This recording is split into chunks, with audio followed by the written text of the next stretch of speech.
Hi guys, welcome to the another episode of Engineering Master. In this video, we are discussing about fuse, working principle, different type of fuses, etc. What is a fuse? A fuse is an electrical safety device that operates to provide overcurrent protection of an electric circuit. The fuse is an overcurrent protection device.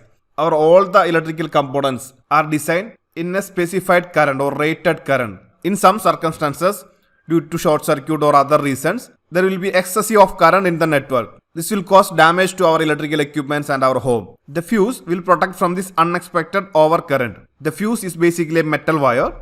Normally, it is made of zinc, copper, silver, aluminium or other alloys. The specialty of fuse is it has a specified melting point. So, we can judge the melting point of the fuse. What is the working principle of a fuse? Let's consider a DC power source is connected to a lamp through a fuse. In this scenario, circuit completed, electrons are moving from negative to positive. There is a current in the circuit and the light is glowing. What happens if we increase the voltage source? If we increase the voltage source or if we increase the power of the battery, then the more number of electrons will flow through this fusing element. The light will be brightened. If you are increasing the current through the circuit, the power loss across the fusing element, that also will be increased. The equation is P equal to I square into R. I is the current. If we increase the current, the power loss also increases. If the current is more than the rated current of fusing element, the power loss across this fusing element increases. In this scenario, the more heat will be produced. If the temperature is more than the melting point, the fuse will melt. If the fuse melt, the circuit will break and there will not be any current in the circuit. So basically, fuse is a current operating device which is used for the overcurrent protection in a circuit. Let's look at a typical cartridge fuse. In this you can see brass end plate, cartridge. Inside that filling powder. What is the purpose of filling powder? When the fuse melt, there will be a spark or arc. The purpose of this filling powder is to extinguish this arc or spark. You can see outer elements and fusing element. This is very important. This fusing element is carefully chosen as per our requirement, which has a specified melting point. Let's look at the different type of fuses which are commonly using. The fuses are classified into two. One is DC fuse, other one is AC fuse. Let's look at some DC fuses. First one is cartridge fuse or glass fuse. As you can see in the picture, the fusible element is enclosed in a glass and terminated by a metal cap. You can see whether fuse is melt or not. Normally, this type of fuse are placed in a holder. So as a unit, you can remove this fuse and you can replace the fuse. This type of fuses we are using for AC and DC. And a lot of variants are available in the market. You can buy slow burn fuse, fast burn fuse, the glass which is filled with powder. In high voltage application, this will be filled with powder to extinguish the arc produced due to the melting. Another type is HRC fuse, high rupturing capacity fuse. This fuse is similar to cartridge fuse. The only difference is, so it is designed to allow short circuit current for a small period of time. In that period, the fuse will withstand. If the fault occurs for longer periods, then the fusing elements will burn. This type of fuse is called HRC fuse, high rupturing capacity fuse. Another type of fuse is automotive fuse or blade fuse. This fuse is specially designed to use in the vehicles.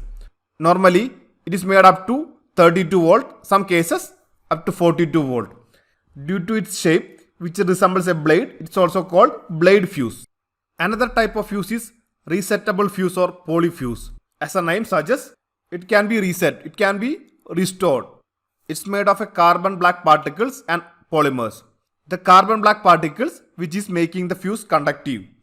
If the current increases, the temperature also increases. This will expand the polymers.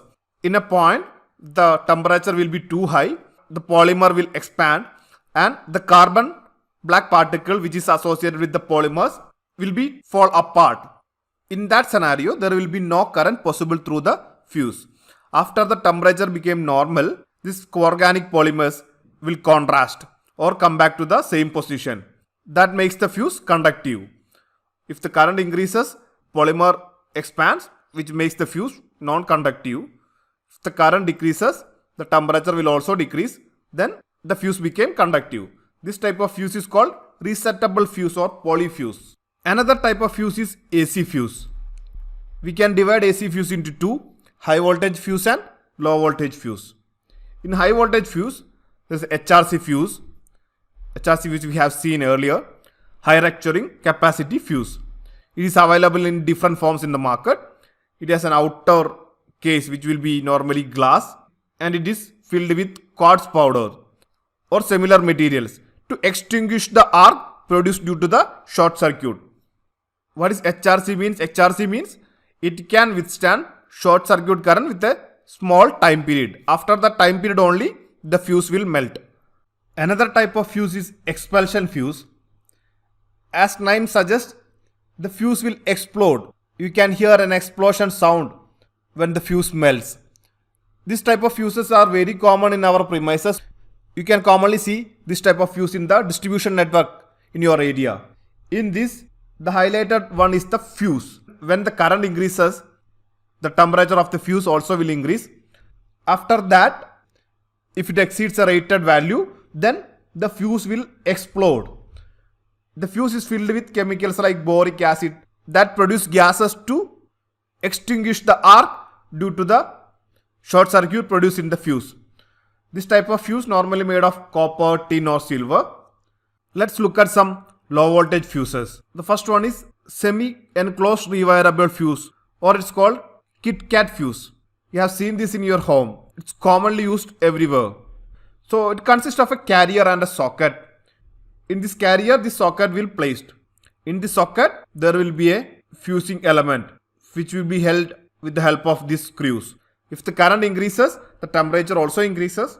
In a point, the temperature will be more than the melting point of the fusing element. The element will burn. After the fuse is burned, you can remove the socket and you can rewire it. It is a rewirable fuse. The another type of fuse is striker fuse.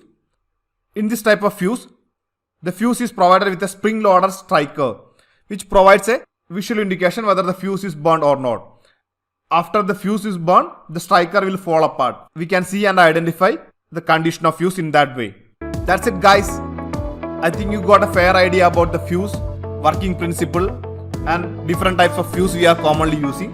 Let's meet in the next video. Bye.